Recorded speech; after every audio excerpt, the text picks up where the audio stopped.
A controversial aspect of mixed martial arts is weight cutting. While most fighters compete close to their natural weight, many choose to cut excessive amounts to try and gain a size advantage come fight night. Making weight for these fighters is usually torture and dangerous as they dehydrate their bodies before stepping on the scale. The game is brutal, and we're going to explore the hidden darker side.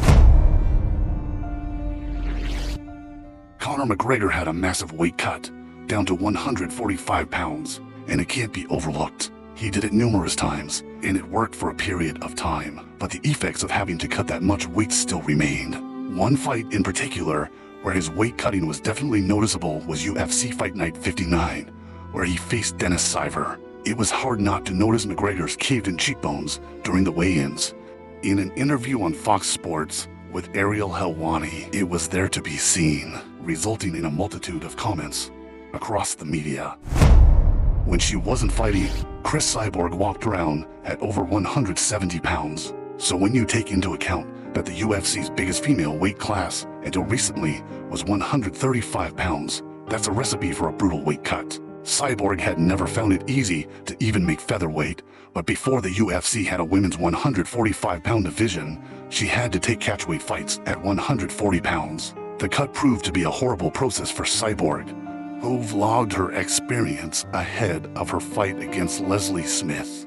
The disturbing video shows clips of her breaking into tears while trying to shed the weight, as she said she had to cut almost 30 pounds in a matter of 2 to 3 days. The week I was there, cut weight 26 pounds. 26 pounds in what kind of time frame? Like 2 days. In 2017, the UFC introduced its women's featherweight division, but Cyborg's release from the promotion left the division's future in question. In interviews, Cyborg was asked about her opinion on weight cutting. Always when I meet some girls who start training, or guys who start training and doing amateur fight, I always talk to them, and don't lose weight for doing amateur fight. You don't make money enough for do that, and you just start learning about your body, about eat healthy, eat, your own diet, learning. I know if at the beginning of my career, if I know what I know now, it's gonna be different. It's you learn every fight.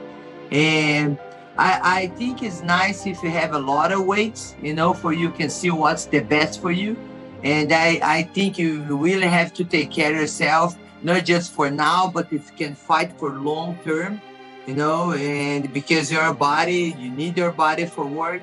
And it's very important. You know who's to work, find your doctor, be healthy, do stuff healthy. You can be healthy for your fight, and for your future.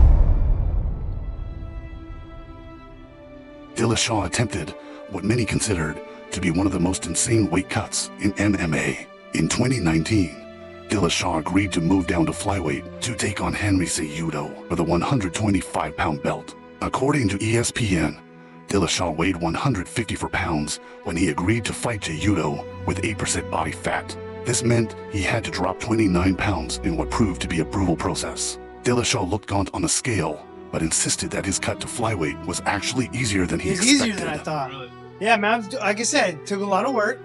I figured there'd be some hiccups, like my body not wanting to give it up. But I owe that to Sam Calvita. Sam Calvita is a straight up genius when it comes to the body and how it works.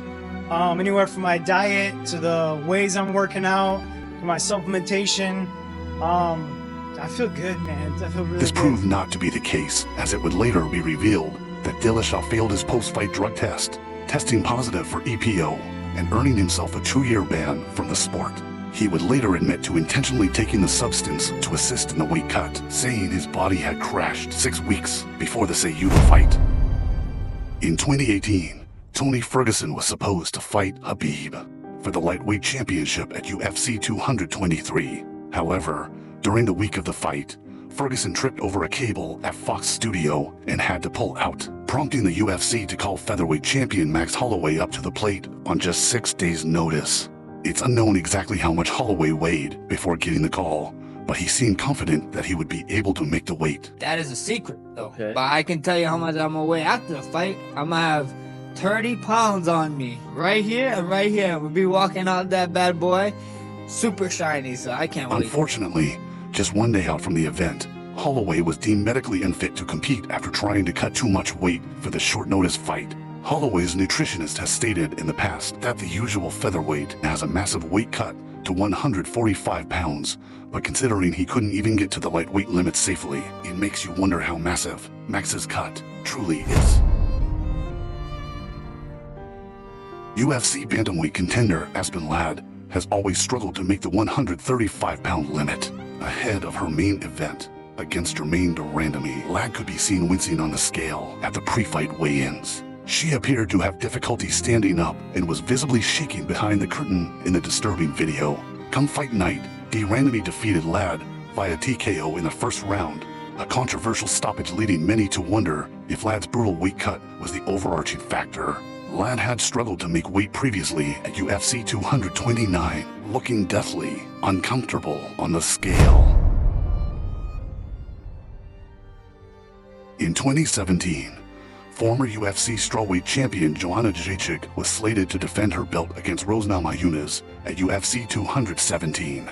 Namajunas pulled off one of the biggest upsets in MMA history when she knocked out Joanna in the very first round.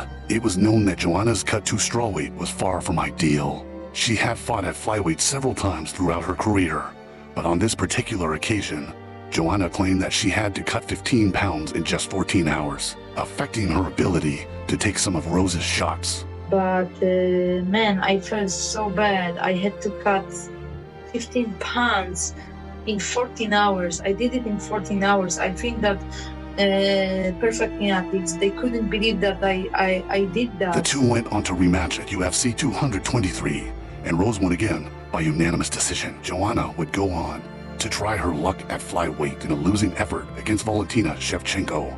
She returned to strawweight in her next fight against Michelle Waterson, which she won, but one can only imagine the long-term effects that these brutal cuts would play in her future. UFC middleweight Uriah Hall had one of the most exciting highlight reels in the sport.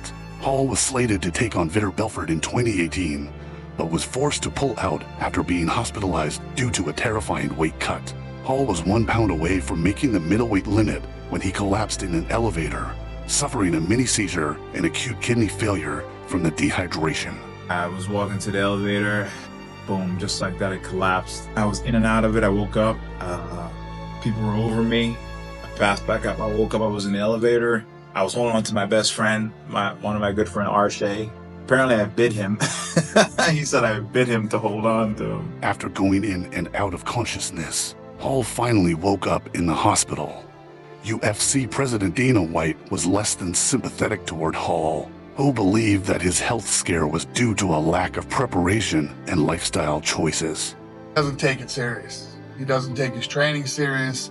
He doesn't do what anybody tells him. He does his own thing. A week before the fight, he went to LA and was hanging out in LA in clubs and stuff. So, Uriah responded to White's criticism by explaining that an overlooked digestive issue is what made the weight cut so difficult. Thinking about it back now, a lot of it was related to stress. Stress affects the body in different ways. I had a digestive problem where it was hard for me to digest food. Like I would eat food and it would be hard to just digest it. Renan Barra was set to take on TJ Dillashaw at UFC 117 in 2014 for a rematch of the bantamweight title fight. Barra has always been big for the weight class, with some featherweight fights to his name as well. However, when the Brazilian was cutting weight for his rematch with Dillashaw, he blacked out while in a bathtub and was rushed to the hospital. Despite the scary incident, Barra claimed that the cut was going fine and that he just stood up too fast, causing him to faint and hit his head in the bathtub. How can you be fine if you're blacking out while you're making weight? That's a very dangerous situation to find yourself in. Rumble Johnson today would no doubt fight at heavyweight, but the fact that he once made the 170-pound welterweight limit is nothing short of astonishing. Johnson says that when fighting at welterweight, he used to walk around at 210 pounds and had to cut almost 20% of his body weight to fight at 170 pounds. In the lead up to his fight against Dan Hardy in 2011, Johnson was even heavier at 230 pounds, as he was sidelined previously from knee surgery, having to cut 60 pounds in under 2 months. Yeah, my first fight with I think I was out 16 months, and I got up to 230, 231, and I dropped all the way down to 171 to fight Dan Hardy. Somehow, he pulled it off and even ended up beating Hardy by unanimous decision. Johnson moved up to middleweight the next year, but found his true home at light heavyweight, with his only losses in that division coming from Daniel Cormier. Chinese flyweight Yang Jianbing was 5-1 heading into his fourth fight, with one championship in 2015. However, this fight was canceled a few days out as Yang was hospitalized due to extreme dehydration after trying to make the flyweight limit. In the hospital, Yang underwent rehydration therapy, but ultimately it proved not to be enough, as the fighter passed away at 21 years old. They listed the cause of death as cardiopulmonary failure, and it was attributed directly to Yang's weight cut. Following Yang's death, one championship was prompted to change its rules regarding weight cuts. They introduced hydration testing, effectively banning cutting weight by dehydration, and began holding multiple weigh-ins leading up to the fights to accurately track the athletes' weights. Many have called for the UFC to begin hydration testing of its fighters, but currently, the promotion has no plans to introduce such a program. But there's some sort of a system where they stop you from weight cutting. Yeah. Like they check your hydration They check your levels. hydration levels, yep. It's the right way to do it. Yeah.